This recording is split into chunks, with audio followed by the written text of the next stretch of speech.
Welcome everybody. My name is ATX Crypto and I am so excited to have you here with us today. We actually have a special guest sitting, waiting in the background right now as we speak, waiting to come on board. But before he comes on, let me give you a brief introduction. This man has done so much network marketing in comparison to anyone else in our ecosystem for the HEX community that it's just laughable. But it's incredible the fact that he has so much reach, so much pull, and I'm just so thankful that he still takes the time to enjoy and promote every single YouTuber and streamer who comes in our ecosystem. Without further ado, let me introduce our guy, Mr. Funding Jim, and bring him on board. How are you doing, Funding Jim? Let me get this set up. Bam.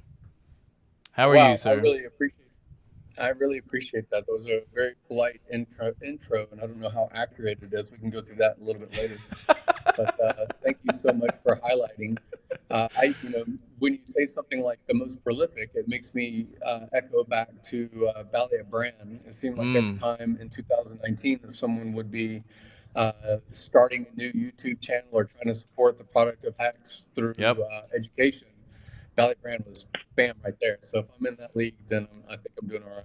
You definitely have been promoted above the league, if you ask me, guys, because I love Ballet Brand. In fact, it was kind of funny when I started and debated streaming. That was almost the time where he stopped. So I was like right there. I was right there in the little mix, but I got to see him through the community. It seemed like he was on every stream, every single one, promoting, interviewing, bringing on new guests. And it was just wild that I was like, how does he have so much time to be everywhere all at once? It seemed like he was literally in 5 streams at once, listening to him, not only participating, but actively chatting. And I think, again, the network marketing that you have and the effect that you have in our ecosystem is by far one of the best. So thank you for being in our ecosystem. And not only that, going out and actually getting the good word of HEX to other people who aren't just crypto enthusiasts, but you actually have an entire background in real estate. You have an entire background in funding other people with businesses. And I definitely want to get into some of that today as well. So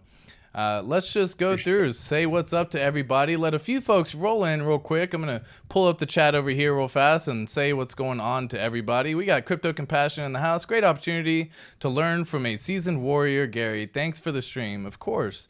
I'm so thankful he's here. For sure, for sure. Clifton is a big fan and big promoter of my channel as well. Look at this. This stream is a stream to watch. I love that. All in on ATX. Guys, thank you so much, Clifton. Big facts on that. Mr. Gary, thank you. Once again, this is the stream to watch. Smash the like and enjoy the ride. All in on ATX. He was so happy he couldn't even type it out right.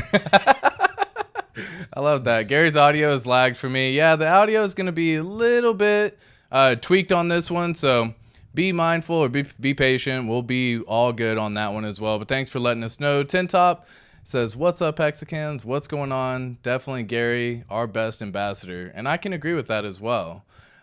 So, you know, we were talking in the background, and it was kind of funny. We had actually started out, I'll just start with the very last thing we were talking about, was the fact that we were talking about the Super Bowl and how in the past, before, I used to be all in on fantasy football. I was doing DraftKings. I was doing everything I possibly could to just try to make some money or just have fun. We'll call it gambling, degenning. But you had said a crazy fact. Do you want to say that once again? Because I actually think that was just absolutely incredible what you stated. Well, I think that the best example I've heard recently was a little interview of Mr. Beast. And even though it was he was highlighting his own channel in the interview, he was saying, what is the ROI or return on your investment as a business to advertise your product or service on the Super Bowl? And on this most recent Super Bowl, the highest rate I think was charged was $7 million for 30 seconds worth of a commercial played at the most optimum time for the game. And if you think about the $7 million that's invested from a company to try and highlight a product, how evergreen is that content? Maybe it's going to get snipped and replayed on YouTube. Maybe it's going to have some highlight in the future, and maybe that commercial would get replayed. I'm not really sure. So what is the ROI on all of the eyeballs of a single game that's the best game of the year as far as the highest ad rate cost to put in front of eyeballs, um, versus creating YouTube content? Mm, And Mr. Beast, 7 or 8 years ago, not that long ago, was the beginning of his channel. I can't remember what year it was he began, right. and now he's expanded to such a degree that even his English speaking content that is fairly evergreen, because they're stunts or they're giveaways or they're, people watch his content and end up feeling good at the end of the time that they're entertained, Right. for the most part. That's going to get more replay. And he's recently, over the past like 2 years, invested a lot of money into uh, repurposing and re-editing content to be consumed in Spanish-speaking countries, Farsi, all these different languages. He has editors that repurpose his content, and so, like, you look at the ROI of supporting or sponsoring someone like Mr. Beast. Mm, You could do it for half the cost or a third of the cost. Have something as epic as, I think his most replayed video right now is the Squid Games content that he made right. recently. And if his business continues to grow, he's in the billionaire league. He recently got interviewed by Patrick Bet David, and they were estimating, PBD is a known kind of reference in the business or finance world, Right. content, and he, he's very on track to be able to sell his current place in advertising as Mr. Beast brand. He could probably Wow. bundle it all up and sell it for several $1 billion now today. Right. So Right. So I mean, and that alone, it really just shows you the power of YouTube and social media. Because if you were to ask me what was that commercial that was played that they spent $7 million on for the 30 seconds without YouTubing or without going anywhere, I couldn't tell you. I don't even know if I watched really any of the commercials, because during the commercials I was up getting snacks and food and I was doing everything else. So these people are literally paying millions upon millions of dollars for something that they're going to shoot for 30 seconds that may or may not even get lasted, whereas they literally could have spent that money onto another platform like Mr. Beast and truly had that go into many areas way outside and probably even spend way less. So it's funny that you bring that up. I wonder if there's any contingencies with that in terms of like saying, hey, here's a sponsorship type deal. Is that, would it be considered something like that? Some people would be against it, but I'm sure they'd find somebody, and I'm sure it'd do good. A lot better than a Super Bowl yeah, it's commercial. it's interesting. I remember that even Mr. Beast not long ago had reached out to some Bitcoin maximalist personalities Mm-hmm. that had 200,000 or 300,000 followers, and said, let's do a Bitcoin giveaway, or Mm. let's do obviously things like they give away Lamborghinis or Right. cash, or someone comes and delivers pizza to a house, and so I'm just saying that at the end of the day, it is marketing budget Right. that's being spent, and that as long as people have a infotainment and basically are positive, maybe behavior at the end of a Mr. Beast video, then great. I support, you know I even support just entertainment as a whole. Like people like you don't have, many of us focus to be hyper productive Right. personalities. A lot of these, like, mission statement, direct, let's tackle that mountain kind of personalities are even inside of Hex, and some of that aggressiveness. Yeah, it could resonate with a new audience member and say, a person that says, what is this Hex thing about? Why are these guys so zealot? Why are they Right. so, pressing of the narrative of longer pays better and bigger pays better and all these things? It is because we are passionate, whereas we are enthusiastic about the nature of the product or the community, and still, like, I like us to, in general, be human about how we engage with other people. When Right. we're on Twitter, there's so much that is easy to misunderstand. The choice of a single word or a single slang can be blown completely out of context, and when we have a meme culture and we have finance on the line and we Right. have, people are going through their own anxieties or stresses, and then they read a comment in some way, you can not only insult an individual person, you can turn off all of the people that they would have contacted or talked to over the coming months and years.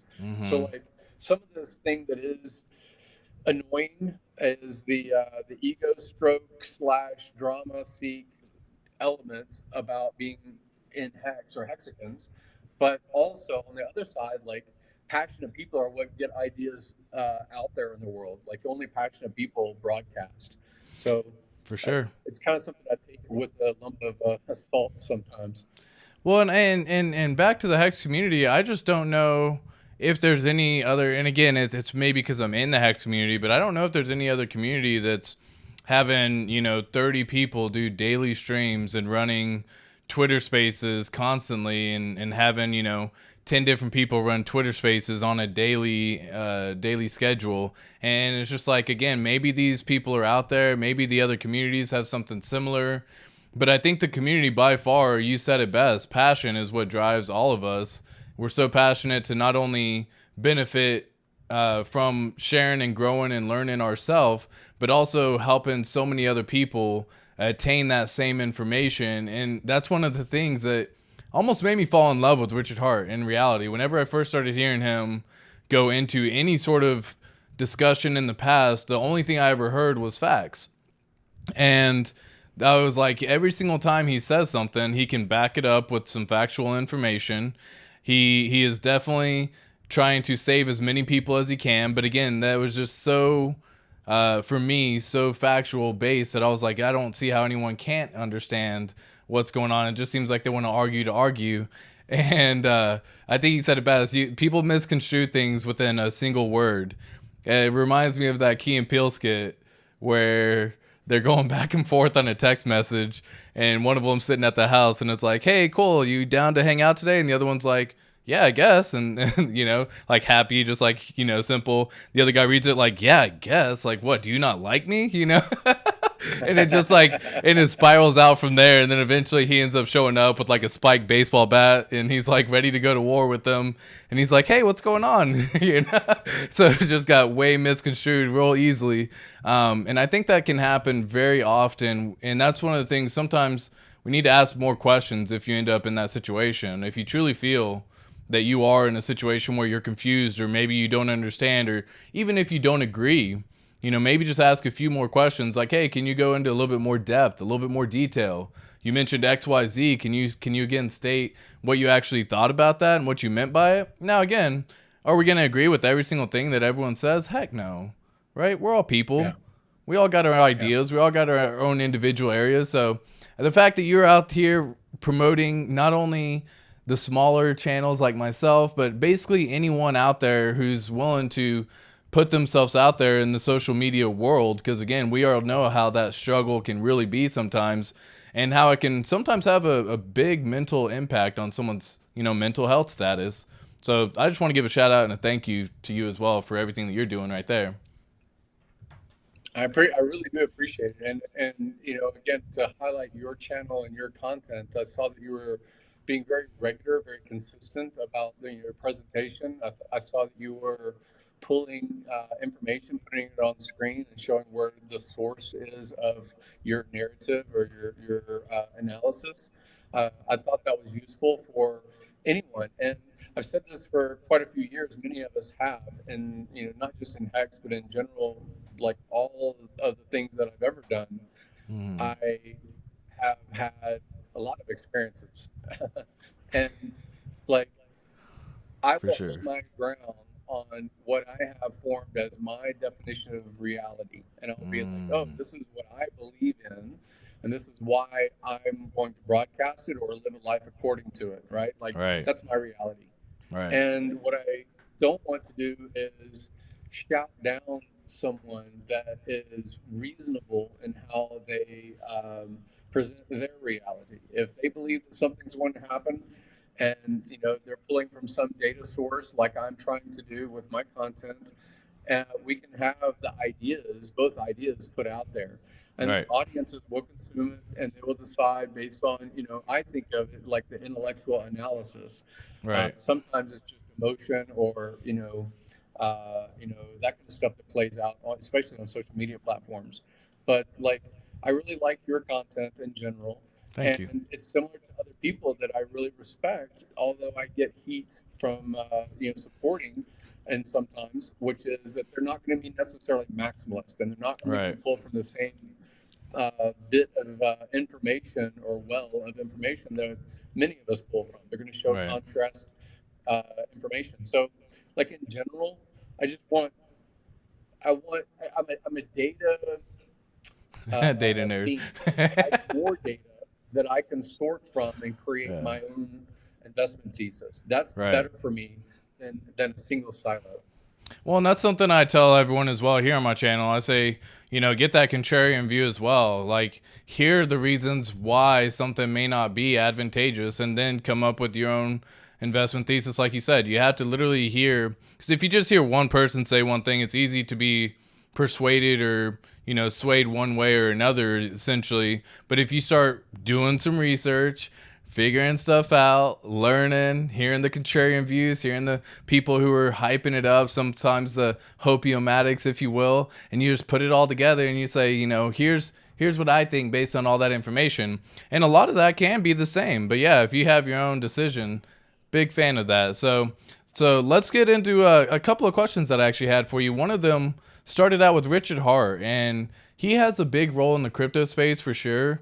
I don't think the role is really well known yet because it's one of those. He is so divisive, and that may be a reason why our community can sometimes be as divisive as well. I find it funny. I call it the 80-20 rule, where really you're going to like 10% of people no matter what. You're going to hate 10% of people no matter what. And then the 80% you can work with to figure out which way you feel about them. He has a 50-50 split, in my opinion. He is someone who can literally just draw people who just are attracted to him, and then he has the ability to just like get people so riled up on the other end and the other spectrum that it's like this battle that happens. But what do you think about his role playing into the world of the crypto coming into the future, right? Like, how do you see him as a visionary in the space? Well, this is to some degree, this is a decentralized business. Mm-hmm. All of crypto is a decentralized business. The product that they're selling is, it's cryptographically enforced and secured, and it's still a meme. It's still a narrative. We're buying into a narrative. It doesn't matter whether it's I'm entertained by Dogecoin or store of value narrative, peer-to-peer cash narrative that Right. Bitcoin walks through, World Computer, the academics to make sure that Cardano is going to stand on its, stand stronger and more secure than others. Like Right. these are memes to me, and so you know to launch a new concept requires a cult of personality leader. Okay. And Yep. Richard became that, stepped up as that. He was wearing vampire clothes and top hats and, bold in his fashion, let's say. For sure. Uh, and still his intellect and obvious, um, I think of him as a savant in multiple different ways. One might be chart analysis, other may be just taking in information and saying, "This is what has worked in the past. How can I improve on this Mm. thing that has been proven by the marketplace to be valuable?" Like Right. he was really good about, and he still is great about taking complex concepts or ideas, but distilling it down to a catchphrase and making things like Mm. truth engine or longer pays better, something that most of us can absorb and really kind of echo. Right. Um, but we still need to understand why those have value. And he has been terrific over the years to say, here's where he is drawing his information. Mm-hmm. Here is how he came to the conclusion, analyzing that information. and this is what he expects in the future. So when Right. people say things like his 11K in Prey is not going to work out, well, is that a mark on him, or is it a mark on the way that he took data and analyzed it? And he's Right. always said, the reason I came to 11K in Prey is because that's what Bitcoin has done in the past. Liquidity pairing seems to be Ethereum and others with Bitcoin. So if Bitcoin has done this in the past to do 85% dips on Yep. these bear cycles, why wouldn't it play out the same? And he still throws a caveat, and he even says why he has a caveat, which is maybe so much liquidity in dollar has been printed because of the lockdown and making people feel good and things like that during 2020 and 21 and Right. 22, that maybe the double top in Bitcoin will be a double bottom, or some different bottom than the previous 85%. So he Right. still like gives an analysis, and he stands by his analysis until other facts mature enough to be relevant. And they're like, okay, look, 11K in Prey isn't going to work out. Like he may come out later and say, yeah, the bottom has been in because look at these indicators. This is what I'm seeing Right. as bottom indicators. Like he'll go through that process And that's with his okay. audience. That's Yeah. okay. You can change your views. Yeah, so so that's what you're starting to see also. Like you're seeing even today, people like Mason, I can't say his last name, but Mason's popular YouTuber about crypto. Yep. He's highlighted in a lot of the trailers and even the HEX 2020 and 2021 rewind content. He's highlighted Nice. because he Nice. was very vicious, right? And Mm-hmm. that viciousness has, to some degree melted because we don't depend on influencers for the value. We Mm. depend on the code and we depend on the product. And we have the Lindy effect of 3 years of function delivering Mm-hmm. hex on hex returns. So, like, a lot of the things you've seen to melt away, like I saw Wendy O making content or some retweet of some clip of hers, Yep. Mason, Ivan on Tech, like Big BitBoy, all these people that were in the past either negative or non-commenting or saying, "Oh, I'm completely neutral." I think you're going to see the gates basically open as a flood before long. No, I mean that makes perfect sense, and I went over it, did a video a couple videos back or a couple streams back, basically talking about the same thing. How a lot of the influencers who previously never even spoke about it are now mentioning, whether it be the fact that they sacrificed their pulse chain or whether it just be the fact that Hex has been around and worked flawlessly over 3 years. So many things have happened during this time. It's an absolute incredible thing. We're seeing the walls come down on centralized exchange listing websites. Yahoo Finance is now listing Hex in the right spot. There's so many things. And again, when I say right spot, it's all relative because they all do it by market cap. And we all know market cap is just this vanity metric that doesn't really mean anything, but it's still what people look at. And so it's a lot of things that if you look at where there's only 14% of people in the entire world that are even talking crypto, right? In the US, should I say, that are even talking crypto. And so even out of them, they're primarily looking at market cap, unfortunately, because they just don't know what they don't know. It's the levels of consciousness that you just don't know what you don't know. And that's okay, right? With time, everything's going to reveal itself. But one thing that I would say is with the announcement of all these other social media influencers, do you find that I find this tough to say. Do you find that there could be some more harm coming into the ecosystem due to the fact that we are now bringing on probably more traders now than ever? And I look at this primarily with Hex because PulseChain hasn't launched. I've done a lot of blockchain analysis, diving in on wallets who have sold Hex, bought Hex, and what I see a lot of the times is they're not even staking. They don't understand really the mechanics of Hex. And not saying everyone needs to understand the mechanics, but if you've never at least staked once or have a one stake for you, then you're kind of missing out one of the key fundamentals that I feel like. And maybe they'll figure it out in time. But do you think we're just bringing on more traders? Yeah, what are your thoughts on that? making sure. Some of your comments had said that the sound is terrible, but I can't do anything about it. So sorry, guys. Yeah. So, uh, yeah, so traders got involved with the launch 3 years ago. They got involved with the AA. They arbitraged into Uniswap. Right. They created the market. Traders create markets. Okay, I agree. The trend, if you're in this game of cryptocurrency, you're in it to make money. And Right. different people are going to have different strategies that they believe will deliver money. That's what they're looking for. Some will promote and popularize a product that has yield, and it gives a security in code that it will generate yield for you. Right. So the people that choose to stake, they are the ones that believe that that's a safer path for them, and they believe that their trading and emotionality will probably lead to the same results that 70 or 80% of traders, or whatever the metric is, lose money, that they do not make money, right? There's a small percentage of population that they obsess over the charts, they pay attention to the metrics, they sleep on their computer beside them at 3 a.m, and they wake up when the alert goes off, right?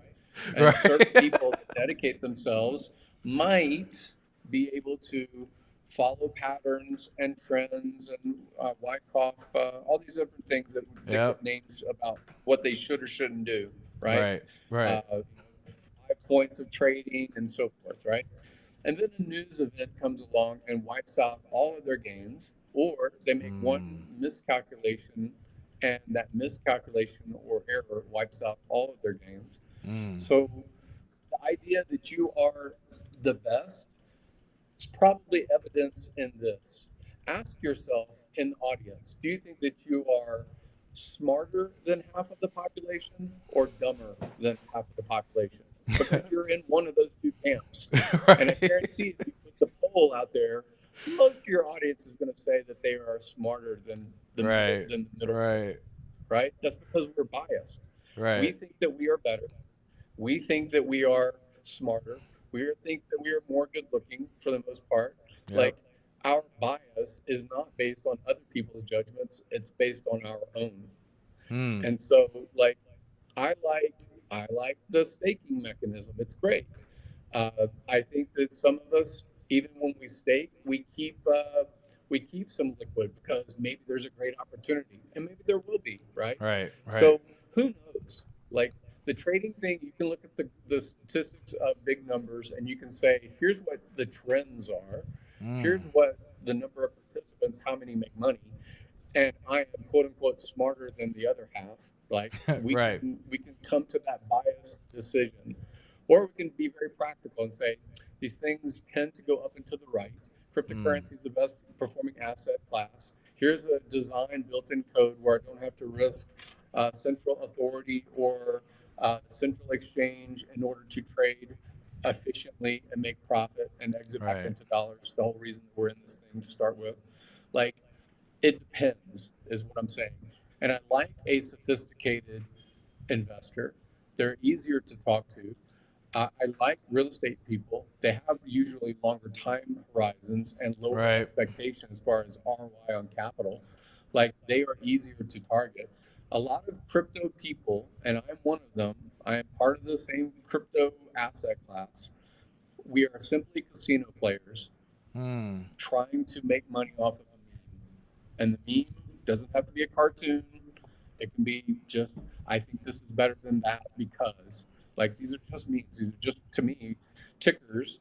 And the benefit to it is if you believe in something and other people, when you relate to them and communicate well, they believe in something, then we assign value to it. And value become paper gains become real gains, you know?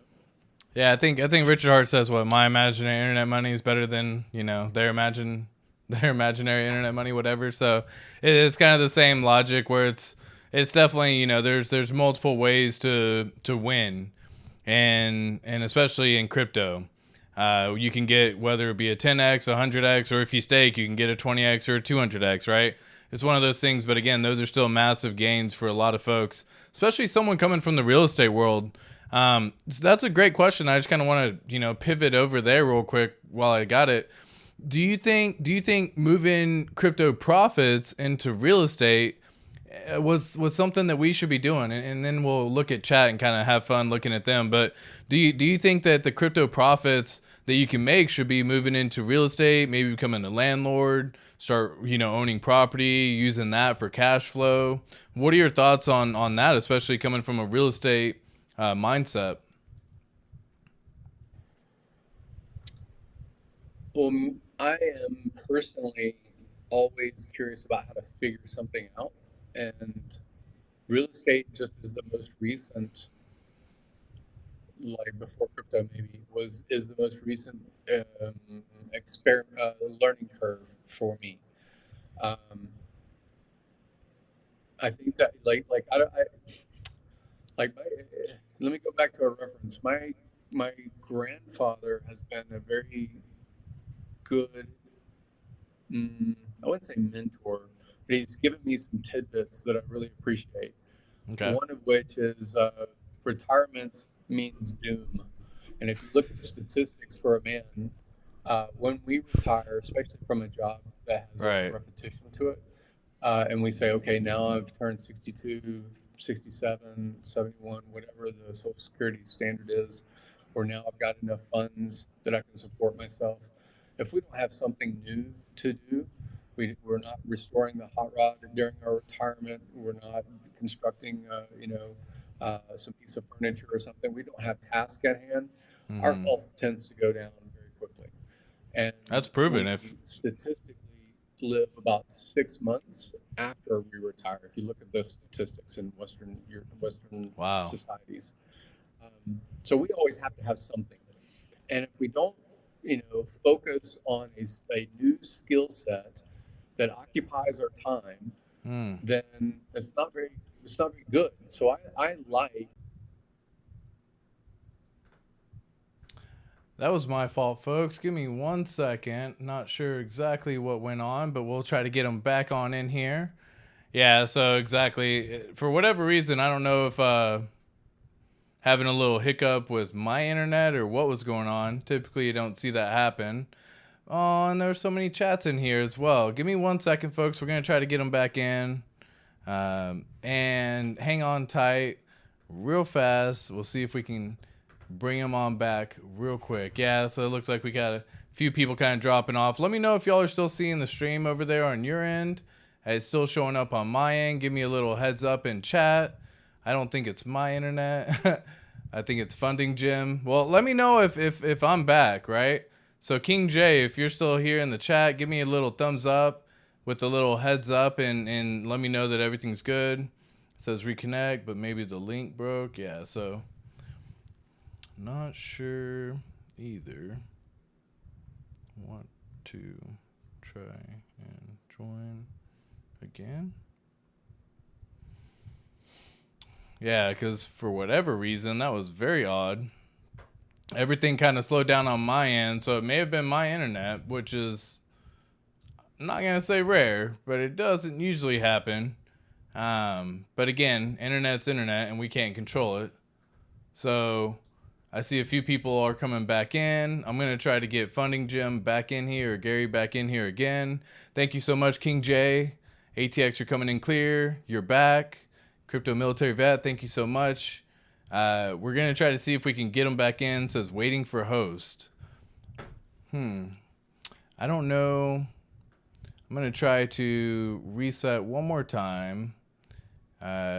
Copy. And let me just send him a message via Twitter. Hang tight while we get Gary back in here. But while y'all are in here, give me a little idea.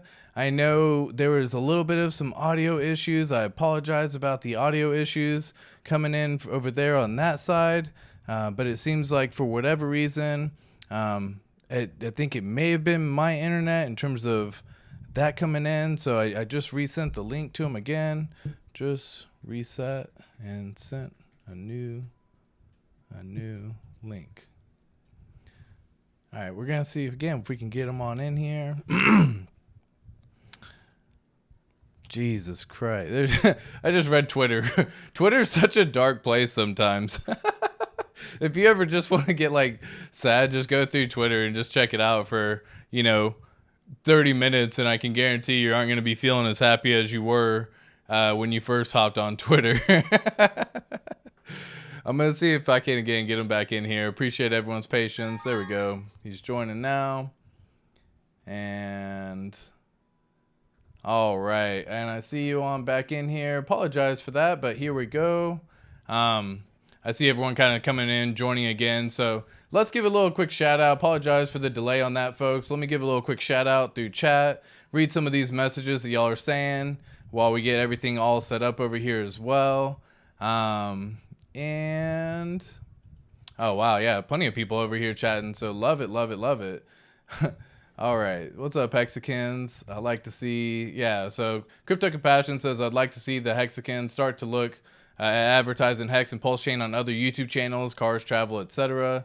Umfi says, in 2010, I used to watch the best ranked commercials just for the lulz, but maybe I matured or people may not be as interested in them as 10 years ago. But yeah, I don't think they really are. That's back on the Super Bowl discussion. That's what we're talking about. They're wasting so much money on that they could really use somewhere else. My girl and I used to watch this year's and past Super Bowl commercials, best of reel, and that's all she cared about. Commercials and halftime show are basically all anyone cares about. Halftime show for sure. But again, that's even now, a lot of folks aren't even really caring for the halftime show after certain people took over, because that's just how it works. By far, RH Hex Pulse community is the most engaged and active in the crypto space, and it's one of the greatest assets. Funding Gym has been a cornerstone in the asset, but I would assume in the community. Thanks to both of you. What's up, Charles Stone? How are you? Thanks for keeping up your work. Of course, Charles. Thanks for coming in. I know he says really can't hear Gary. We understand there's going to be some sound issues. We get that. It is what it is, guys. We push through. It's one of those things that, hey, not everything in life is going to work out perfectly. It's one of those things when you have a plan, you get punched in the face, or everyone has a plan until you get punched in the face. So don't worry about it, folks. Just enjoy the stream if you can.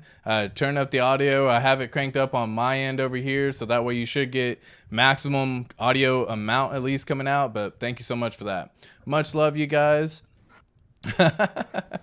Yeah, so I'm just going to read it. Audio, blah, blah, blah. Crypto Military Vet. Once again, much love to Crypto Military Vet. Giving a big shout out to everyone who came in and just recently came in, subscribed to the channel. Thank you to all of you. I just recently passed 777 subscribers, and within a couple of minutes of posting that, I think I was already at like 785 or something crazy. So it just keeps on growing, and I'm looking to continue this journey with you as well. Hey everyone. Great guest, of course. Yes, Funding Jim is phenomenal. He is an amazing guest to have. ATX is the GOAT. Love it. I don't know.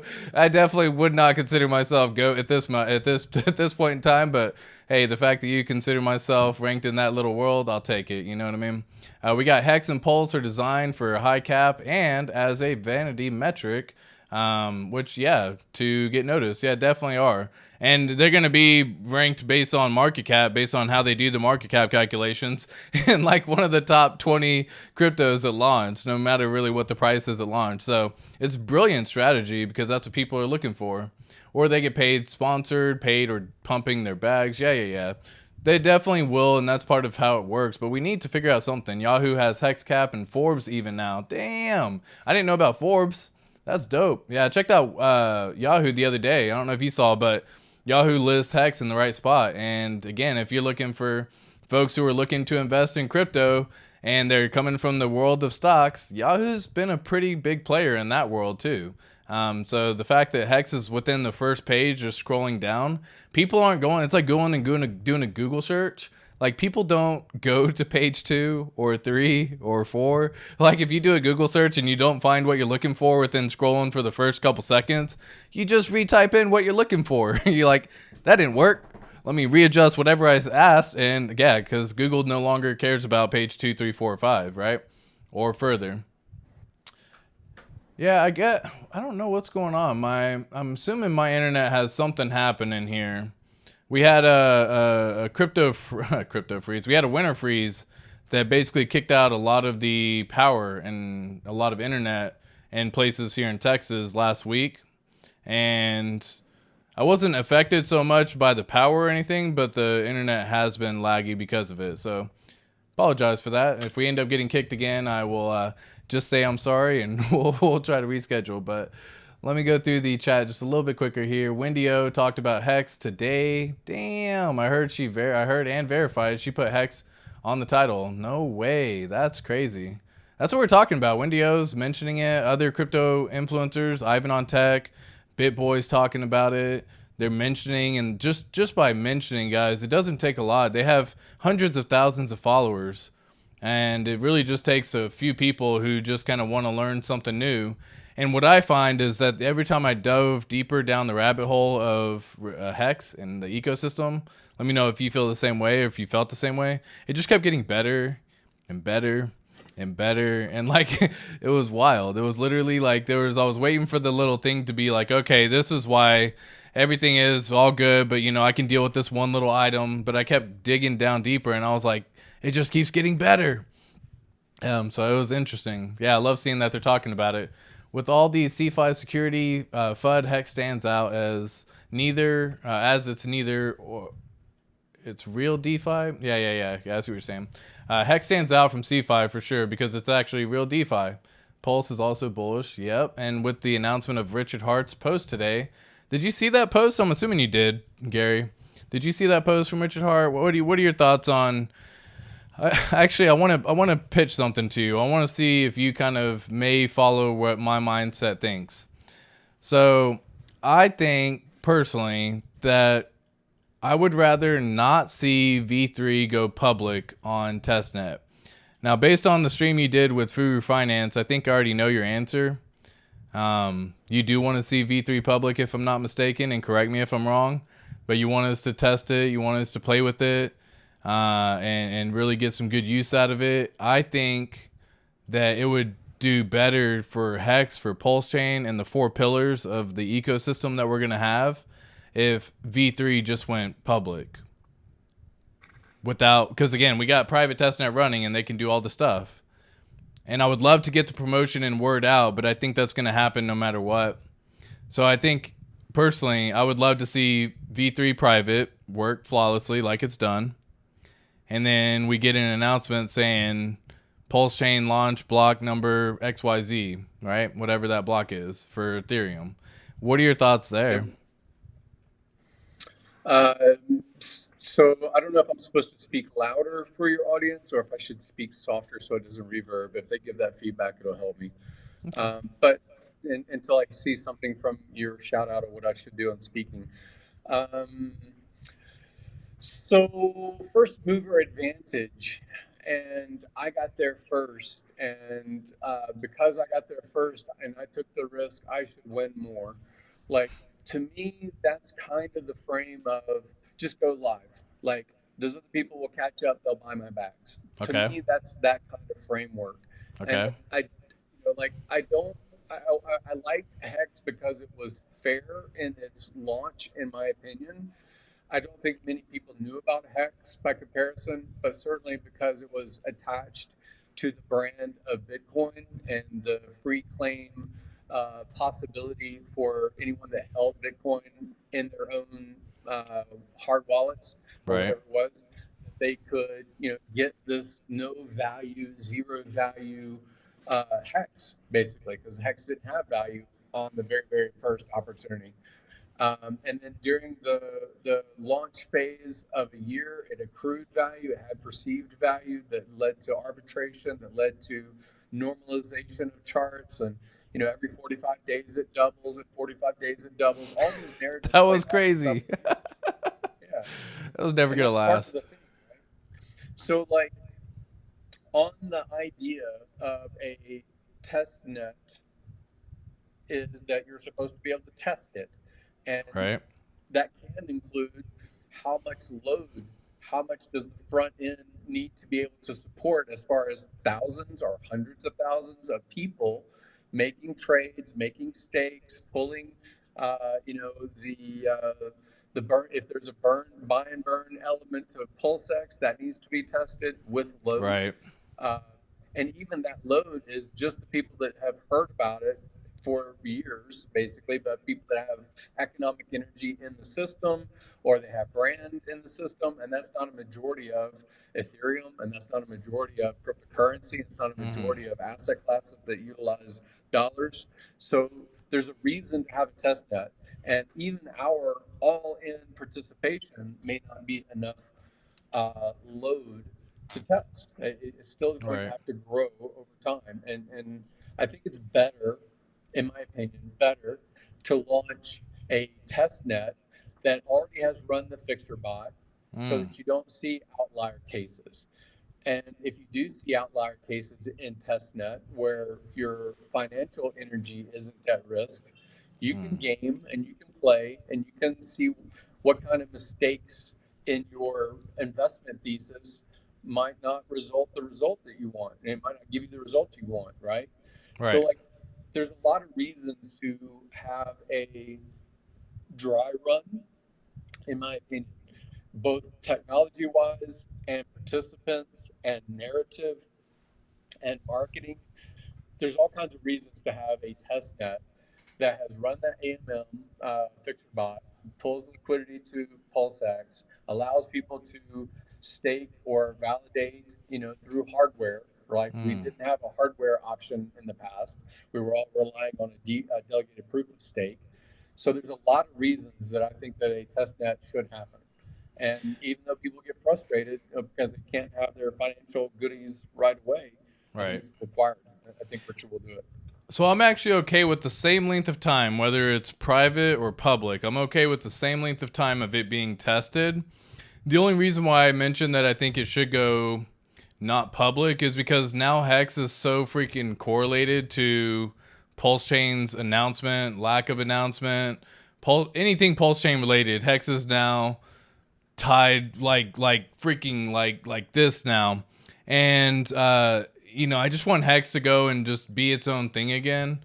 And that's why Yep. I would want to say, like, when PulseChain launches and we do have the 4 pillars and you can go choose whatever asset that you want to go on and choose whatever horse you want to ride, I think that it'll be a lot better for HEX in general, right? People are going to be able to start choosing where they want to spend their money, but until PulseChain launches, it's so heavily tied, and I now have it on my sheets now with the announcements of Richard Hart, and you can literally, like, I put on the charts, like, he tweeted this, he didn't say this, he said one bad thing and it dropped 22%. Like, all these things, I kind of drive me crazy, right? I just want HEX to go and become its own crypto again, like it once was, because it is a full completed product. It is, that doesn't need any other adjustments. It's not going to be modified in the future, and you still get paid daily. So regardless of what's going on, I like that fact because, you get your T-shares, you get paid daily. Love it.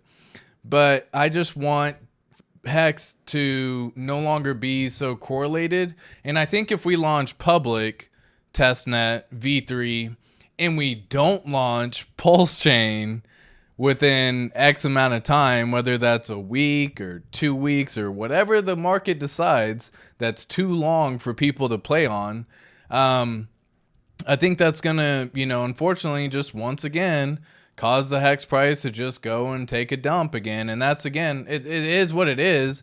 And all things will, in this too shall pass type deal, that same mentality. But that's why I almost want HEX to just go and do its thing. I want PulseChain to run privately for however long it needs to, and then launch. That's my hope. And obviously, I understand what you're saying because I do feel that there is some necessity to what you're saying as well. If you can get the load on the network and really see people using it and really, because again, I would like to play with V3 personally. Like, I say this, but then I'm contradicting myself. I want to play with V3 testnet before it goes live because I've been on the testnet for V2, for V1, for V2B. I've adjusted, I've made some plays, I've staked, I've done yield farming, I've done the buy and burn mechanics, but all of that may change because V3 is forking over E2.0 and it's just going to be a different animal. And so all these previous versions of testnet, in my opinion, I don't want to say are kind of useless, because it's still good to be able to test on right now. If you haven't already, it's still a great place to go and just practice. It's free money. It's play money. You know what I mean? You can't mess it up. Like, figure out what you want to do. But I at the same time, that's why I would like it to launch publicly, just because I would like to test out the new V3. But I think it's going to once again hurt Hex, good or bad, because I think he once stated that we would have V3 for a couple of days, and this could just be me remembering whatever I wanted to remember from a year ago, because my memory's kind of gone down the drain. But the V3, he said it would just be for a couple days, and then we would get PulseChain launch, and it could be another scenario where we get a mid-May launch prediction, not for 2023. I'm talking about what happened in 2022. He said mid-May was a possibility, or it's going to launch, and then the price tanked and lost 90% value, pretty much, or 80% value very quickly. And so I don't know. I'm just like, I don't like Hex being as effective, or as, I don't like what it's doing to the Hex ecosystem personally. And I know, like, Hex is Richard Hart's baby. I consider Hex to be my baby, and it's not even like a thing, but again, it's what I truly am in. And it's one of those that I get to see my baby hurt whenever I see PulseChain lack of, or non-news, or whatever it is. So that's the reason why I thought that, or said that. Well, there's a few things about, like, the general leadership is, and I should have said things or done things probably in reflection differently also. But what I'll say is this: 2 years ago, when I think March of 21, is that the first time that, maybe 21 or 22? I can't remember.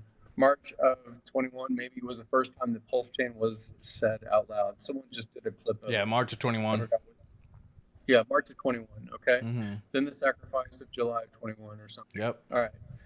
So, if you want to get into the weeds about it, I've said this many times, and it's great that we have new influencers, commentators, YouTube channels, Instagram handles, TikTok.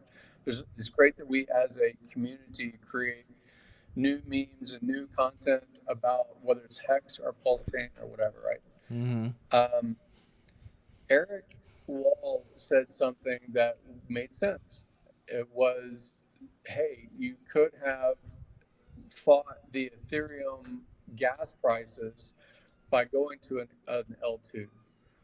Or you could have, like, there's people inside our community even that are pretty well known and know the ins and outs about getting around the gas price of Ethereum using L2s.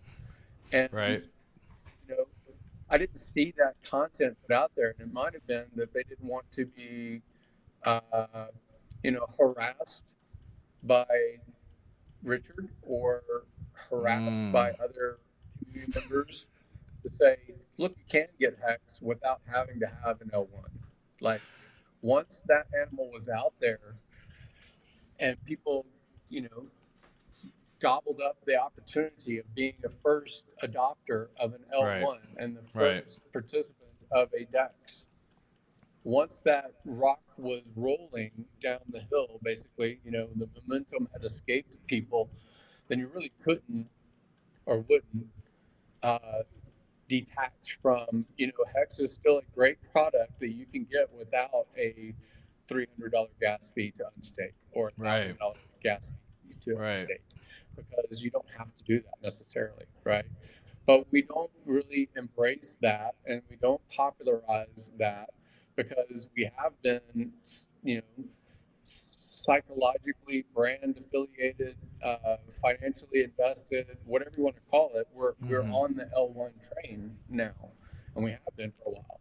So I'm saying it as positively as I can, that the cultural reference has been Richard for a long time. And then there's people that have taken up the spear and shield, basically, to defend it, or to position it, or to break through other ideas and grow the size of the community. And I think that that's great.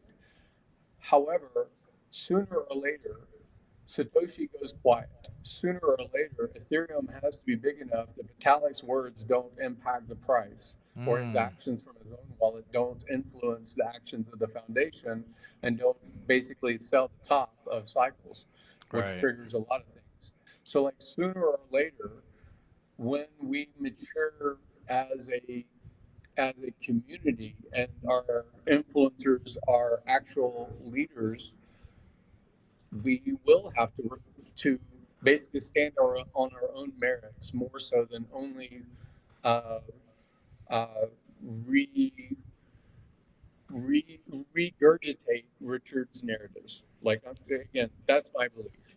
I think No, a and I mature think I think community could highlight those things. right. He says the same thing. We do. It's an echo chamber for a lot of the things that are stated. He puts things in a perspective in an easy way, easy to try to convey some information, but it also almost puts some figures in people's head, like 10,000x. I think 10,000x, in my opinion, needs to just wash away. Right? We need to get away from 10,000x, in my opinion, because there's just so many other things that are gonna do so many greater things. Guys, if you go and invest $1,000 and it goes and does 1,000x, you're gonna be pretty darn happy with the return. Promise. And so, and God forbid, not even 1,000x. Maybe it's 500x, or maybe it's 3,000x, or maybe 5,000. But like this 10,000 number, I did find a little sketch the fact that we managed to hit it and then just drop, but that's a conspiracy theory for a different day that we're not even going to get into right now. Um, but the 10,000 metric, again, there's so many higher levels that we can go, and there's so many other things, and you're going to be so grateful. But I don't want people to make the wrong decisions and hold on trying to wait for the 10,000x to come whenever it may never come with PulseChain, PulseX. Now, I'm not saying that it won't. It may just do that, and that's incredible if it does. But have a good strategy to still take some profits, folks. Regardless of how we do it. And Tintop kind of says it here, Agree, Gary, but retail takes blind risk. Retail gambles on JPEGs. Retail buys tops. Hexkins have a strategy. The majority of their bags and degens with less on the side. So yes, but there's different levels to hexagons, and that's what's funny is we're actually starting to find this out in our community now more so than ever, especially through the bear market. That there's people who stake 100%. That's okay. There's people who stake out 55-55 and just go longest is all possible and don't do any short-term stakes. All their stakes are 55-55. There's other folks who just don't stake at all. There's other folks who will stake a portion and have a degen portion and whatever you want to call it. There's so many different levels, but I don't think everyone needs to be at the same level. So I guess it's tough to say. But what are your thoughts on that? Like in terms of, hexagons coming with strategies and everything like that. There's a lot of people that climb a mountain. Not all of them make it to the top. There's a lot of I people like that. that start anything. Like they have the best intention to complete a college degree or to become an engineer or run a marathon, in a certain time. Like there's a lot of people that start. And there's only a few people that even hit the 10,000x. It's not like every Right. hexagon hit 10,000x Right. because we got involved at different points along that journey and exited at different points based on our own emotional state, our analysis of charts. It's impossible because there's only been four, I think, cryptos that have gone 10,000x. I've heard that Yeah, number I before. have five. I have five that I know. Safe Moon, Shiba, Ethereum, Bitcoin, and Hex are the five. Yeah, make sure that you're still live. I don't know that the net. I'm seeing messages on the comments if we're still live or not. We're still Rugged live. or just me? Fund. Oh, they're saying yeah. Okay. Phew, just me. Yeah, Doctor. Yeah, Doctor. Doctor H just had to refresh. Okay, that's fine. But thank you for So, that. it's amazing, and look at all the products that the RH ecosystem is creating now, which might be another reason why he didn't promote. Let's just go only to an L2 to resolve the gas issue for hacks on Ethereum. Right. Like there's I think there may have been a game like even in 2019 before Hex launched in Telegram rooms, Richard would say and on his streams would say, what happens if Ethereum becomes hostile to us? And he didn't say it through S-load because that wasn't the reasoning back then. But, Right. he did say we could just drop the system state on a different EVM compliant chain. Right. So I think even in 2019, there was always the backup idea, if not fleshed out completely, to create an L1. And there's always, after his comments on stream really highlighted for me was he was talking about Uniswap being actually he said this in person to me in Miami directly with Dollar Cost while we were at the Fresh and Fit show. He believes that Uniswap contract and code was more impactful than Bitcoin. Like innovation, being able to be on chain, a lot of the stuff about Uniswap he respects. Like he doesn't like that Hayden stopped us from being listed so easily in the drop downs and front end kinds of issues. But outside of that, like he respects the innovation that Uniswap brought to the table.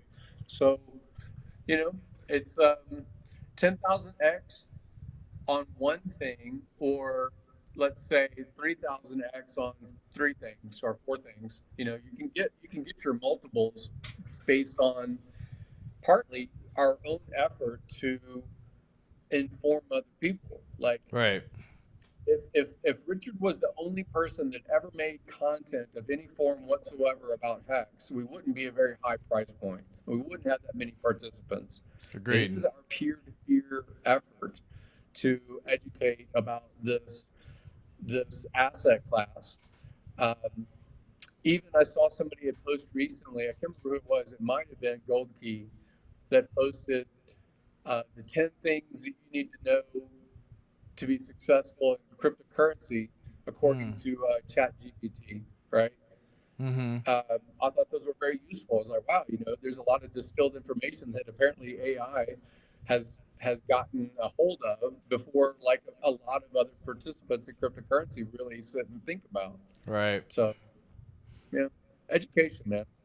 Yeah, education for sure. I think the onboarding into crypto, man, getting from the CFI, getting from fiat to crypto is such a pain in the ass when you're first starting. And to try to teach someone how to go through and do it properly is almost just as crazy in my opinion, because I felt so obligated to ensure that they wouldn't be jeopardized going forward in the future. So I would spend hours, and I mean hours, with folks making sure they understood so much more than they probably ever needed to. And I'm sure they're thankful for the time that I spent with them. But I realized that was just not even going to be a feasible thing. There was just zero chance that if you're trying to go out and talk to a lot of people and onboard multiple folks, the amount of time that I would spend was absurd in my opinion, right? I would literally, for people who wanted to join, right? Because there's the promotion of you trying to shill a coin, whatever that may be, and then there's actually going through and educating someone when they want to know more. But when they were wanting to know more, I was like, I'm going to make sure that you have it exactly like you need, my friend. And I spent so much time freaking doing that. I don't know if I can't wait for there to be a day where, and I know they have some protocols already right now, like Changely and Change Now, for example, where you can actually go from fiat to cat or from fiat to crypto fairly easily. But I think there still needs to be that big understanding of how easy it is to be compromised too. Don't have your seed word stored on your phone for your photos. Don't write them in your notes. Don't put them in your Google Drive, and don't put them in your Dropbox. Like all these things that people do that can just end up being jeopardized or losing millions of dollars, because you won't recognize it happen right away. Like they aren't going for the small accounts.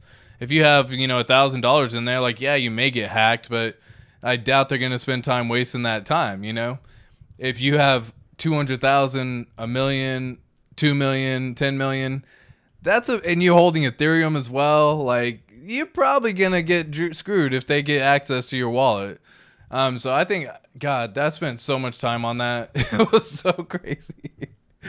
Oh, I And as can't. much as we lament, as much as we, feel the pain, respect to the people in 2009, 10, 11, 12, 13, 14, 15, 16, 17, before I came into this.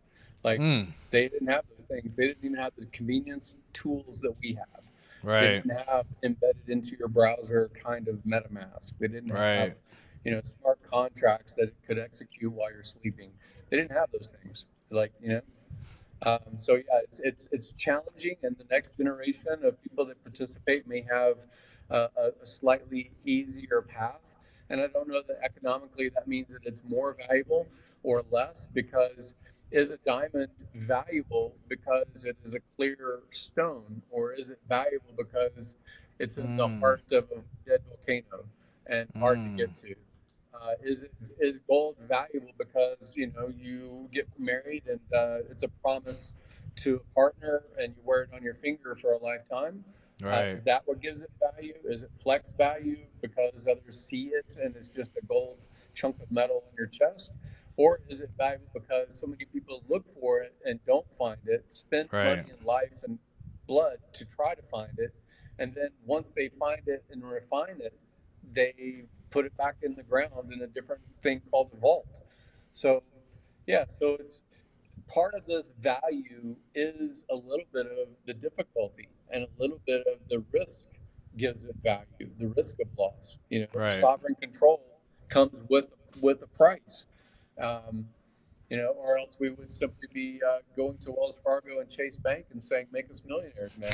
Just do it for us." Speaking of, let me just ask this, man. I've been trying to find a better. I don't know if there is a good bank. The only thing I've really heard be told to me is, look for local community banks, basically, for crypto, because some of the transactions that I did whenever I first got started, I'd pull out some money, I'd move some money in, I would do whatever, and the bank would just put so much emphasis, whether it be a crypto fraud department, that I'd have to call and be like, it's my money, dude, move it. No, funding Jim, lost him. No. Hey, there you go, call him back. All right, there you go. Yeah. So it was so many, like, so many things that I would end up having to try to, like, just try to get into crypto again. Like, getting into crypto is probably pretty hard, but I was moving a pretty big amount of money whenever I first got into crypto, because I was fortunate and blessed that I'd had a good job before. I had done well with my jobs and other previous trades and that kind of stuff in the finance world. And whenever I was moving everything over, I was literally, like, every single time I do any transaction, I was having to call. Do you have is Are there any, like, say, top three banks that you think that have been kind of friendly for crypto with the network that you've been having to have a chance to meet? Like, if you're getting someone in. I only tell people about new people, no coiners. I only tell them about Mm, trusttoken.com. And the reason is because in 2017, when I first came into cryptocurrency, the first thing that got shilled to me or told about how I could convert cash from a bank account or whatever it might be was Coinbase. mm, And soon after that, I'd hear about Gemini or Bittrex as far as the United States. yep. And then you would hear about, we have to convert it through the central exchange first and make sure that you go to the pro version so that you don't have slippage buying on Coinbase. And then once you have it there, you need to send it over to something like KuCoin or Binance to make your trade. And then you're going to send it again back to your hard wallet so that whenever you're not trading, you're secure. Like, I heard those Oh, 5 or 7 steps in order to yeah. convert energy. And what I noticed was that there was transaction cost and there was commission at each one of those chokeholds or choke points. Right. So what I like now that DeFi is robust with things like Uniswap, Matcha, 1inch, all these different platforms that are available for many aggregators like DeFi Llama and others, is I simply right now, until PulseChain launches, I want to get an ERC20. And if the ERC20 has liquidity pair anywhere inside of the DEXs, then I can get to the thing I want to get to with less slippage. Trust token, unlike uh, the central exchanges, is a escrow network. And Okay. so when you go to when you work with your bank and you say, I'm going to send $10,000 in a wire transfer to Coinbase. Coinbase is a a crypto exchange, and there is an SIC code that your bank will see about the nature of the company that you are wiring money to. Right. And the SIC code, it might be a hairdresser, it might be an auto repair shop, it might be a grocery store, or it might be um, um, it might be a brothel that is a legal business in Nevada. It might be a dispensary, because it's a company that has a SIC code, and in California you can buy and sell marijuana at a dispensary. Right. It might be a cryptocurrency exchange that has an SIC code that may or may not conflict with regulation in other states and jurisdictions or federal levels, right? So banks have federal charters. In order for them to provide FDIC insurance, they have to comply with the jurisdictions of many states, not just their own. They're not just a state bank, especially if you're dealing with retail bank like Bank of America, Chase, Wells Fargo. They have a federal charter. And even if it might be permitted to transact, it still gets underwritten and reviewed and scrutinized. So in Right. 2017 and 18 and 19, I remember that many of my friends would say, hey, it was my money that I am sending to an exchange, and yet they closed my checking account, or they closed my credit card that was attached to my banking checking account. Yep. Stop the wires. Those are Yeah. All all that. very much the same as any business having a choice about what customer base they want to serve, and they can always exclude you. So, at least a less stressful path, especially when you're dealing with relatively significant amounts of money, is to go through escrow. And escrow is when you buy or sell your house, you're trading the title for ledger entry of finance going into the seller's account. So Right. you write a mortgage instrument with the bank and you say, I'm going to put this amount of down payment, and they are going to finance and basically write a contract for you and create brand new money that never existed before, brand new fiat for you, and they're going to transfer based on your contract to the seller. And Right. now you have a debt instrument, which is a mortgage, and that debt instrument, along with your down payment, which really is just covering their costs and it's their immediate profit, is how our new money comes into creation. We create debt, and they have permission to do a lot of things. So escrow deals with the trade of title or ownership in contract form, Right. and the payment in things like dollars to a seller. If I'm going to sell you my company, maybe it's a dry cleaning company, and it has a building attached to it, and hardware and equipment, and maybe even vendor relationships and things like that go along, Right. and branding that go along with IP. I'm going to do that through an escrow company because I want to be paid in full by the buyer, and they want to receive what's in the contract that going along with the business. So escrow deals with that. Escrow deals with billions and billions and trillions actually of dollars every year Right. to transact. Now, trust token, all it is a fiat bridge into ERC20, a single ERC20. If Okay. you are sending them dollars, the ERC20 is called TUSD or Trust USD, TUSD, and it is one for one backed only with dollar because it is taking dollar in escrow, locking that dollar your wire transfer and minting a new ERC20 that didn't exist before so that it can transact in the digital world. And then when you redeem or you go the path out to fiat, it is basically burning that ERC20 that no longer will exist and reducing the supply of ERC20 in a 1-to-1 ratio with the dollars that are now unlocked and sent to your KYC account. Wow. So I like it for bookkeeping. I like it for tax compliance and all those things that are necessary if you have other assets in dollar denominated ways. Right. And I also like it because when I tell people about it, they don't see 200 shiny things on a centralized exchange to pay attention to the chart. All they don't know about Ethereum or Cardano or Tron or 10,000 other meme coins that might be out there on a central exchange. Right. They don't see those solicitations in marketing. So I like it for multiple reasons, both for my own use and for any kind of like simplicity, and less likely because their SIC code is an escrow company and a network of thousands of escrow companies like Chicago Title and others that deal with large property transfers. They're part of the same network.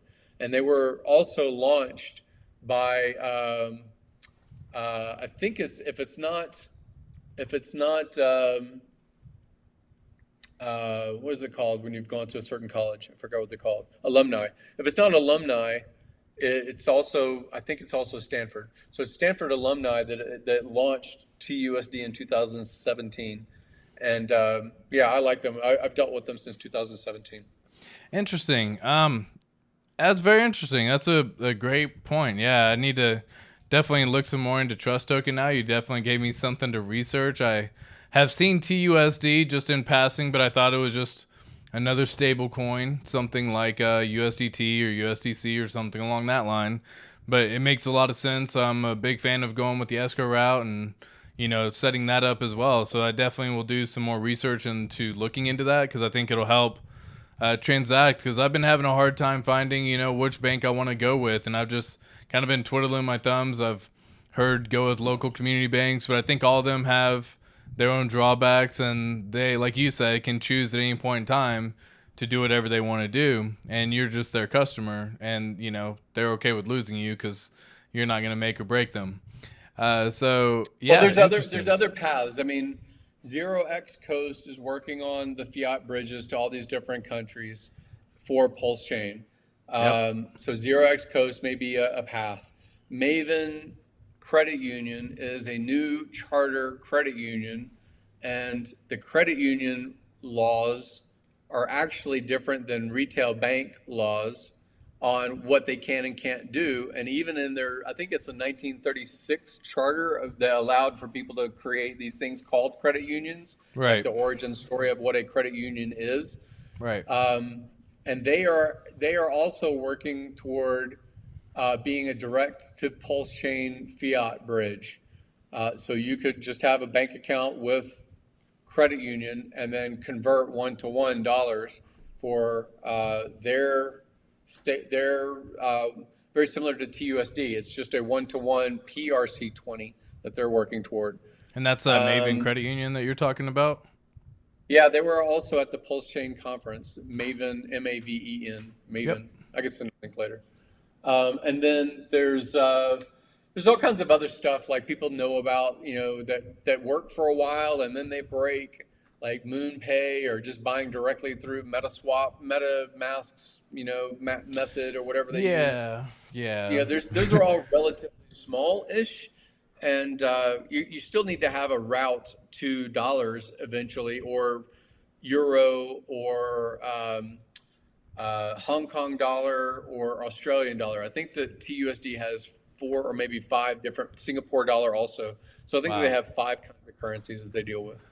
So we got a couple people in chat here, and I'll just kind of go through them real fast here. A couple people going back to the testnet saying testnet's definitely important. No block height or range, and it's even harder. At Moonmutt, yep, agree. He did say V3 would be around a couple of days, but a lot has changed since then, so who knows.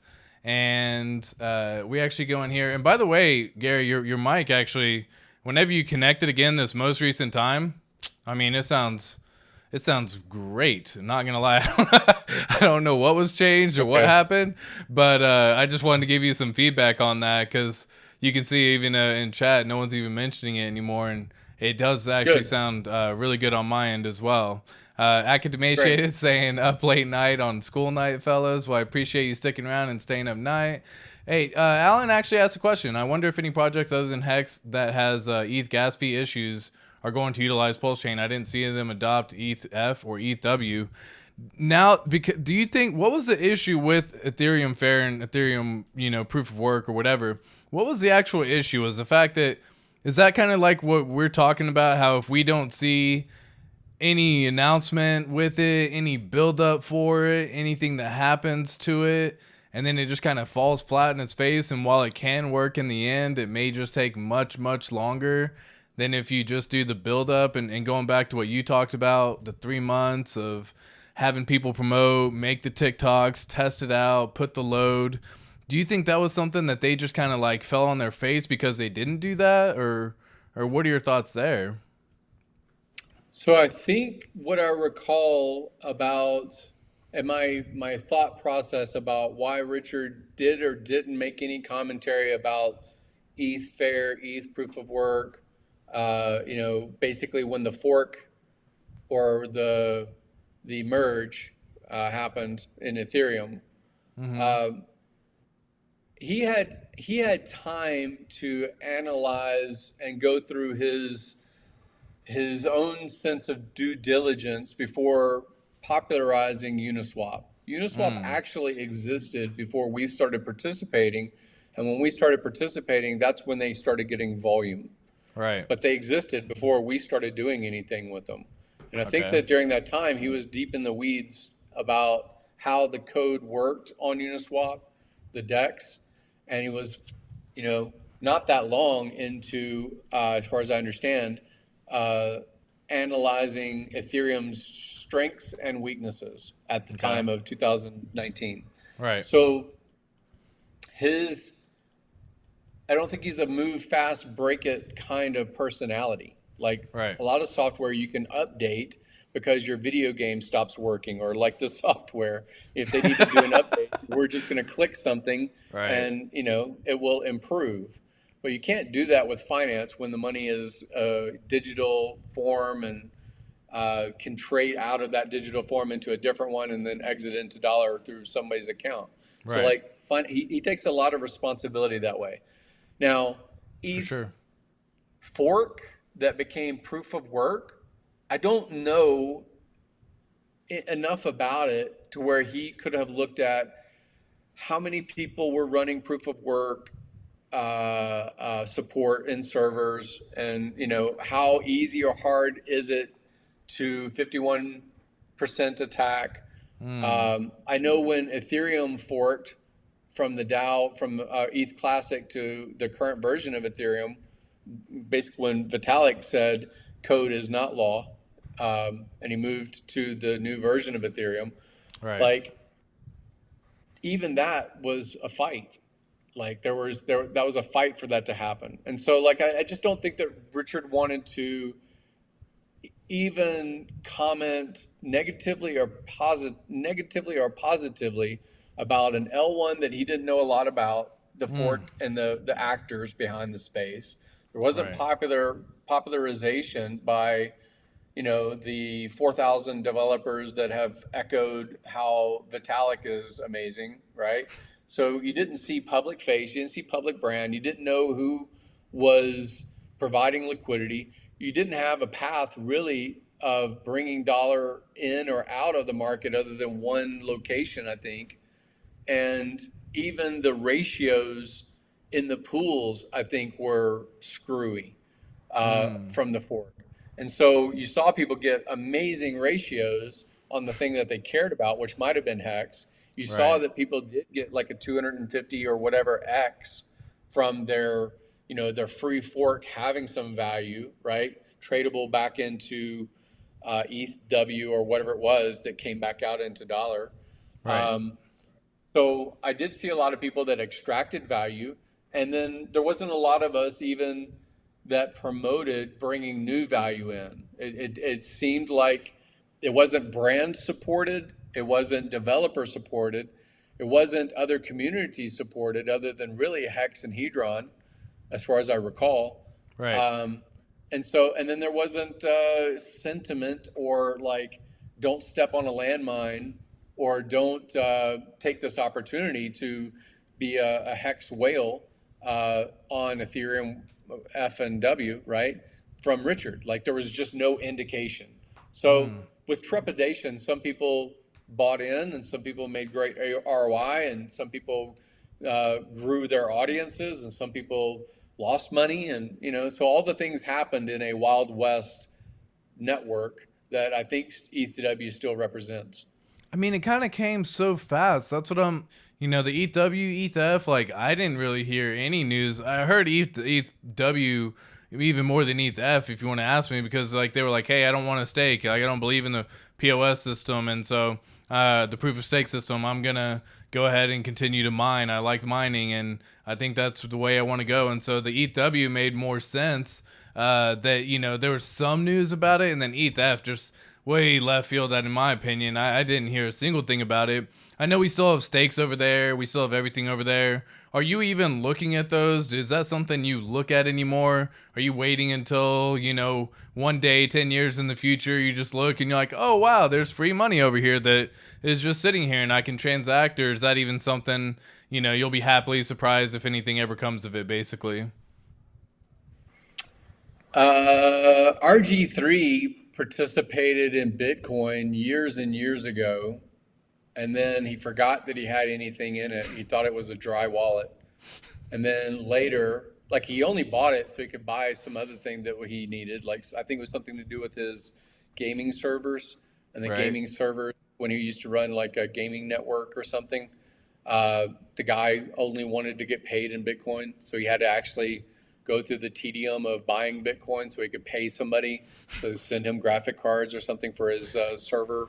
Right. His network, like his cash flow business. And then maybe when it was becoming popular again in 17 or 18 or 19, maybe even with Hex, I can't remember the whole story. He's like, oh, this, I didn't think I had anything in there. And now it's worth an awful lot. Such a happy surprise. Yeah. So it's such a happy surprise. 2018 into before Hex launched, where you just want to forget your wallet because it's going down so damn fast. Right. And then you check back, you know, a year later, and you're like, "Yep, it's still down. It's really, really down." Like, I think I had like maybe 10 grand worth of coins or something. Right. That it had been worth even more than that. But I never extracted it, and then I got depressed and didn't look at the wallet anymore. And then because all the ICO craze of 2018 to 17 and 18, and then Hex was doing well in 2020 or something. I was like, oh yeah, I think I've got these other wallets. I should go look in those wallets, and even the number I remembered was far less because it was you know, crap coins. Right. But even those crap coins, I think it was like maybe $400 or $500 worth of crap coins that I consolidated and bought Hex. Later became worth like 20 grand or something. So I was like, oh, that's awesome, you know. Yep. So, yeah, it's so a I happy think it might surprise. be the same thing with ETHW or ETH Fair is maybe it's going to be worth something, maybe it's not. I don't think you should lose your keys. I don't think you should be hating on it. I don't think you should be embracing it positively or negatively necessarily, because I just don't know enough about it. So I usually don't bring it up on my own content. Fair enough. Yeah, I brought it up because we're, you know, discussing the chat. I usually don't even talk about it either. Saw someone make a Twitter post about it the other day, showed the Hex price, and I thought it was funny because it was like, oh, I haven't even looked at that or considered it. And I've had a couple of stakes in since the existence of those networks, and I don't plan on trying to hop over there and trying to figure out how to get it because I don't think it's worth my time to get there based currently at this point in time. But yeah, and it could be a happy surprise. You look back, you know, 5-10 years from now, and if, you know, people are going to be looking for cheap Hex somewhere, and that's what I think is going to be funny. People are going to be looking for however cheap they can get the Hex, whether it be PulseChain, Ethereum, and I think some of these other networks might end up coming into play. But I don't want to put, that's just a huge fantasy thought right there that I don't really even give too much thought in as well. Let's just say that. So let's go right here and pull up some chat. We actually had Alan actually have a fun question. He's also a real estate agent as well. Me and him had a discussion. We kind of brought it up the other day. What was your I mentioned this earlier, and I don't know if you were here, Alan, but I talked to Funding Jim about moving crypto profits into real estate.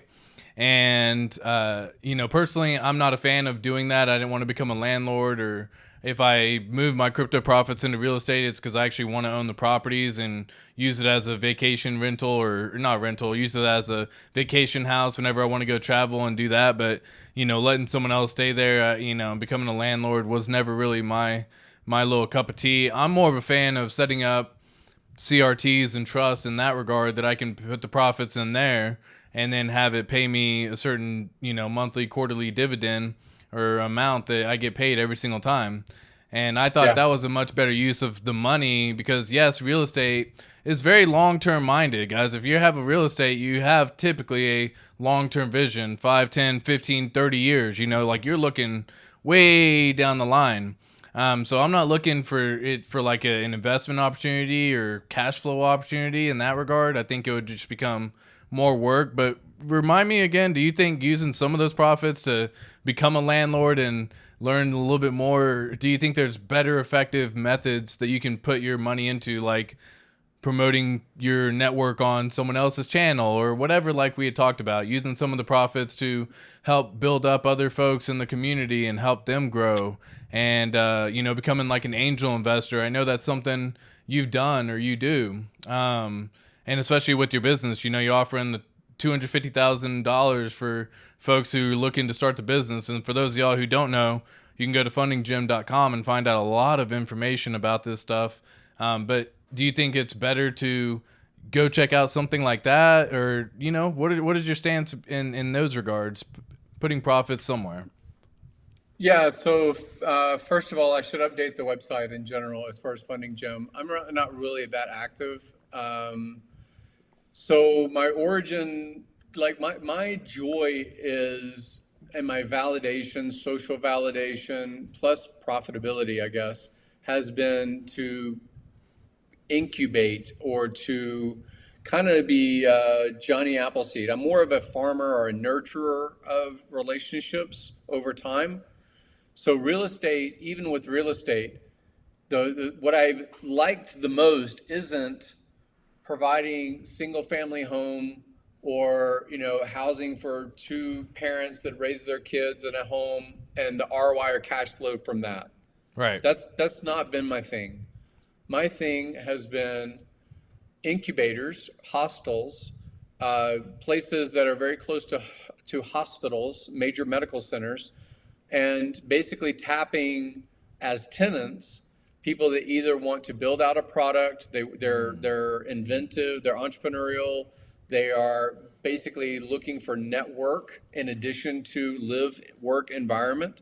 So they're looking for a spot that hosts 10 to 15 people, like a hostel, but all the people in the property might be all Amazon FBA drop shippers, right? And then they benefit because their product isn't in direct competition with each other, even though they use the same platform. They all need the same kind of marketing, like they need good photos and good graphic design, and they need basically to be more efficient about how they produce their product or modify it for the marketplace that's buying their product, right? So I like incubating environments. And I did that in Silicon Valley. I've done that also in my housing plays, have been basically also where I took a $750,000 purchase of a single family house. I put $200,000 into converting it into basically 6 different rentable spaces. And those 6 rentable spaces made a single family house that had an overhead PITI and utilities of around $4,800 per month, but it was generating around $30,000 per month. So a single family house is not going to have that kind of margin. A duplex, triplex, or a quad is not going to have that kind of margin usually, unless Right. you build out your tenant base and improve the value of your property because of the services that your property provides that niche kind of tenant. So I like that kind of content or that I'm a, kind of property. yeah, going on, to make sure I understand, if you took the house, did you make it into like a workspace for these folks? Almost like a, what is it? Almost like Upwork or something, or WeWork, or forget the name exactly. But there's Yeah. many places that you can convert these places, have the internet, have everything set up, and that way, essentially, they just pay a fee to use it for what they will. That Yeah. is that I love that actually. I actually really do like that idea. Yeah. I'm more of a But fan. you're going to have more management. Like I liked, so at the time I was running the one in Palo Alto, the place that I selected, I actually leased. I leased it from a rabbi that had built the house in 1967, Right. but his synagogue or his rotation took him to Ohio. So he leased his own property. But it was a large, relatively large property. It was 2 blocks away from Steve Jobs' house. It was a block and a half, maybe 2 blocks away from one of the co-founders of Google. It was 5 blocks away from Stanford.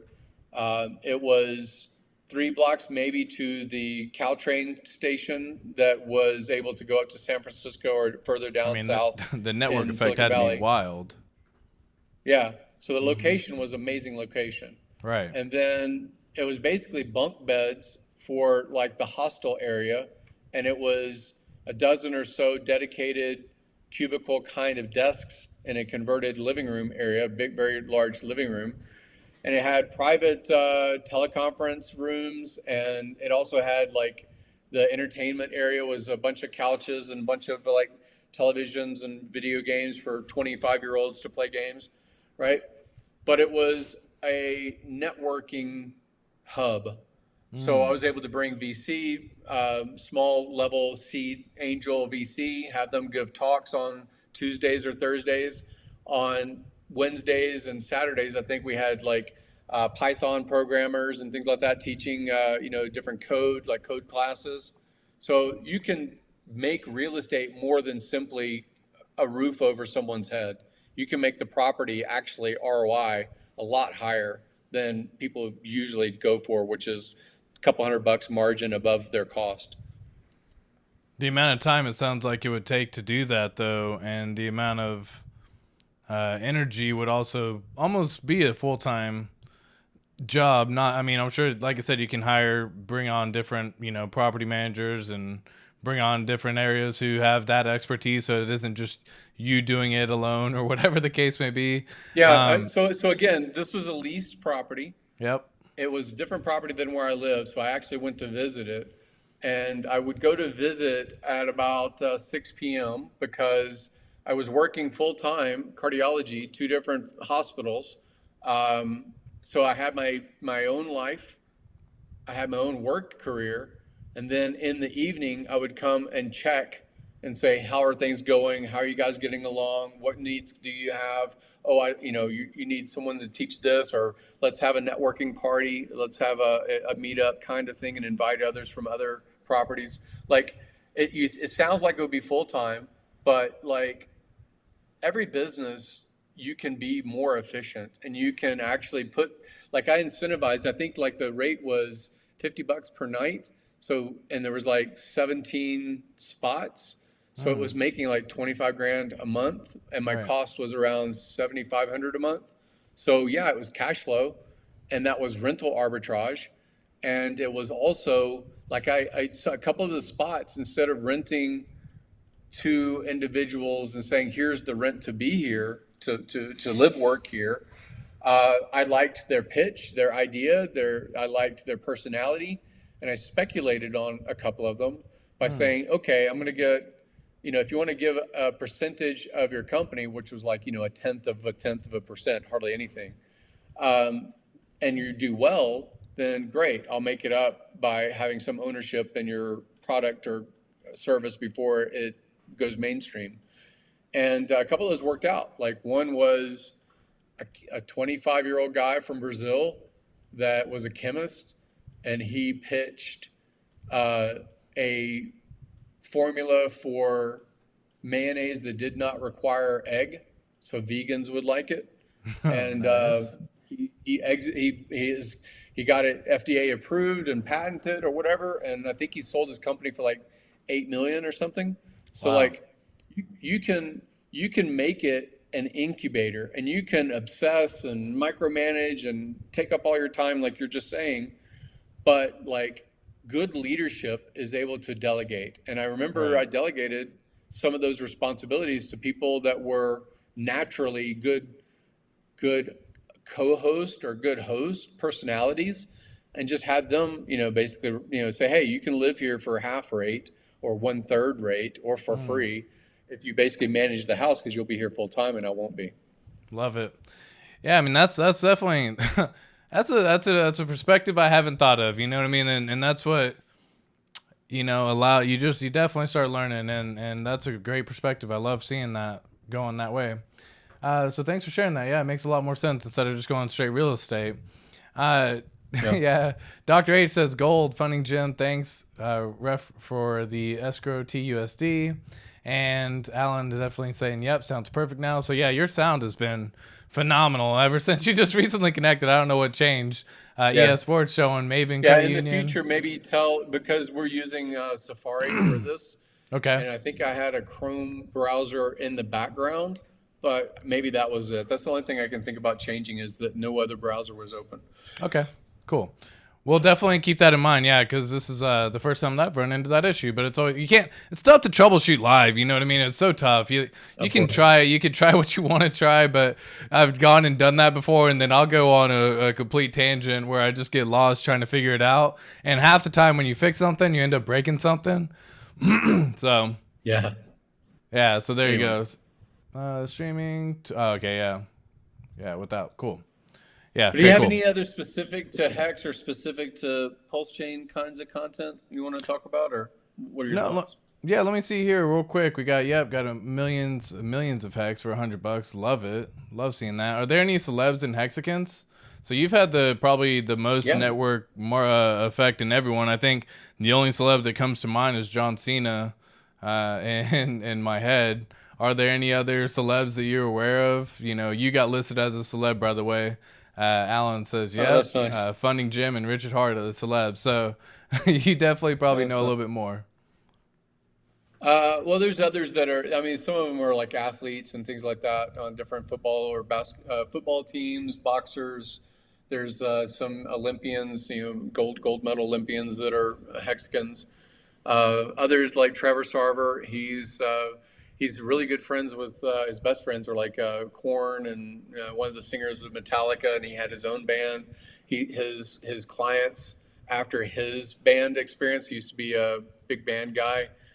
He launched a merchandise company, and that company services like I think most of the popular music scene. Like if you bought a T-shirt about your most recent like live attendance video music thing, is probably his supply.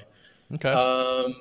But yeah, there's other people. I mean, like the people that like I associate with are mostly real estate people, so I don't know if they're really celebrity, like Jason Hartman, Robert Kiyosaki, George Gammon. Those are people that I'm always talking with about Hex or about cryptocurrency, or Right. most of my friends they manage their own real estate portfolios, more 50 million to $1 billion worth of real estate that they handle.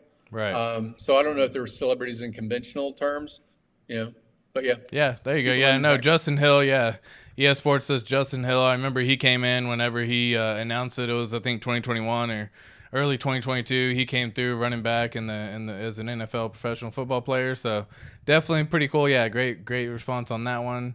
He says, no shit. How do you know he became a Hexagon? He put it on his profile.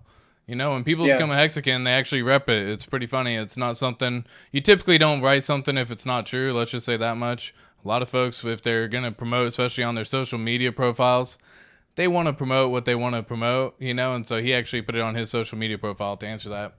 Yeah. Um, Also, like M to the K, I think is one of the original YouTubers from 2007 or something like that, and he just had his boxing event. We all went to support. He's met with Richard, yep. other people from like Valuetainment and things like Oh that. yeah, And it yeah, just yeah. He's depends doing on good. He the actually won company. his fight too.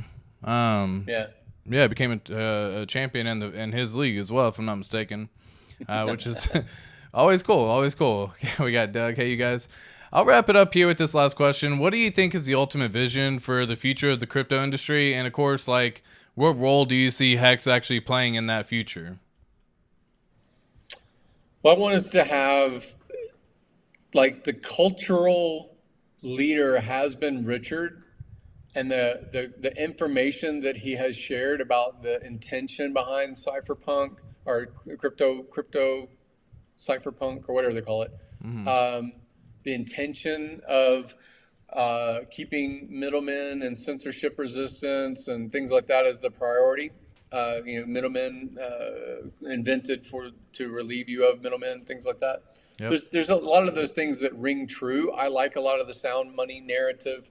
I like a lot of the, if cryptocurrency, just like anything, finance is just a tool. It's a tool to, uh, you know, bring to the world the things that you care about. If you care about safety and security of your home, if you care about the quality of your transportation, if you care about your quality of your food, having more resources in finance allows at least you to benefit, but probably your messaging and influence over other people's decision making is better, you know? So I want us to be a principled culture, and the culture of cryptocurrency, for the most part, has been addictive video gaming casino world. Like I want us to have a mission statement that's more than only mad gains. Mad gains are great, but I still want us to have a purpose. So I don't know, Yeah, like it seems I like dream about very that future. speculative. Yeah, Well, I mean, yeah, you've been in what since 2017, so you can imagine you've already yeah, been looking at this for 6 years. You've seen the growth sure. that's happened through the time. Um, it obviously becoming more and more mainstream every day that goes by. I'm assuming we're probably talking because crypto goes fast. It's technology.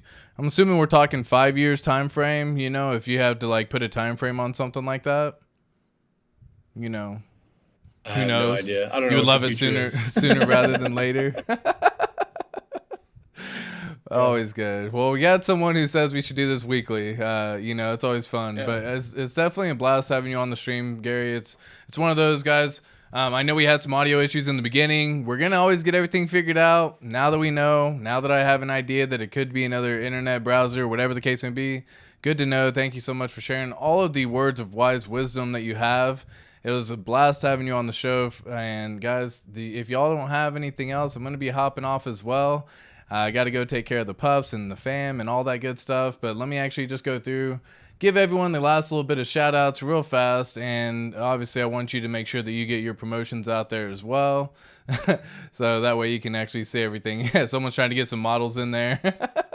Another great Nice. stream. Thank you so much, Doug. What's up, Doug? Yeah, what's going on, everybody? So, did you say Robert K is in Hex?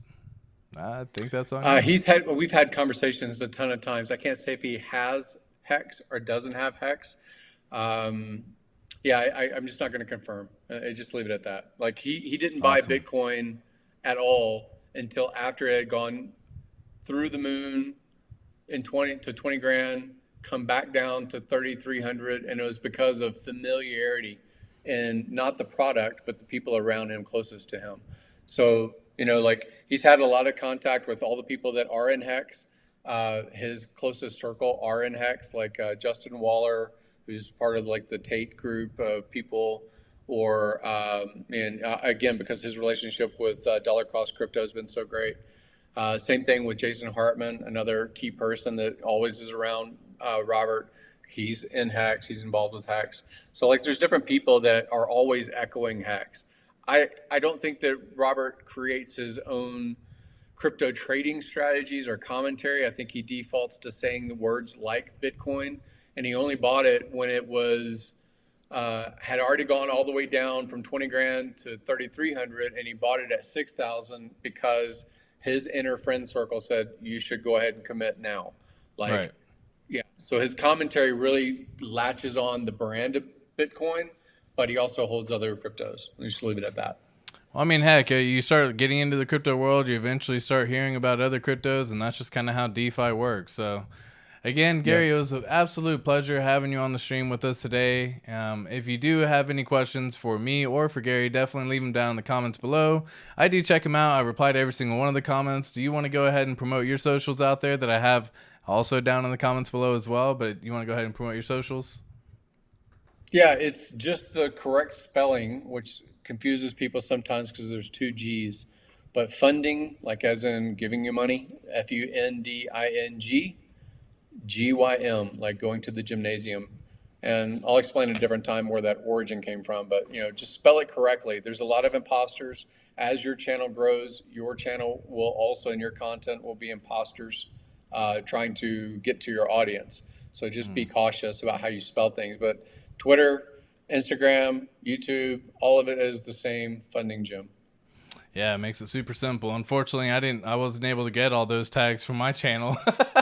So some of my channels are ATX Crypt, some of them are ATX Crypto, but such is the way, and we live and we learn. We may make new channels in the future, whatever happens. But again, thank you so much for hopping on. If you ever do a rebrand, I wrote some software with a friend, and I search 400 different platforms that use this naming tag standard in the URL before launch. So like and many of the OG in Hex even, they give me crap over I told them to claim their own URL on various platforms. And then they say, no, I'm good with just YouTube. I don't need Instagram and TikTok. I'm not going to do it anyway. And so I spent like a lot of time grabbing their URLs just to give it to them later. Be like, yeah, now you want to do it, and you're going to have this reposition of your name. So a lot of the reasons that some people have uniform brand across multiple platforms is because I could have, kept their profile and said it was mine, but things like that. Absolutely love that. That's too funny. Yeah, and you should like people don't realize that some platforms change their service and product and their audience later. So like even like Snapchat used to be one thing. Sprint used to be multi-level marketing, and then later became mainstream on its telephone services. So even if it's a very small platform, go ahead and grab the URL. What's it hurt for you to just grab it as a land secure of your brand, even if you're never going to post on it? Well, unfortunately, I wasn't wise enough to listen, or I started too late. But, because I went through, yeah, exactly. Rebrand is definitely a possibility. So who knows? We'll see what happens. But it was an absolute blast having you guys. I'm going to hop in here and have an absolutely wonderful evening, you beautiful people. Have a great weekend, or the rest of your weekend, and I'll catch you tomorrow. Peace. See you. Peace.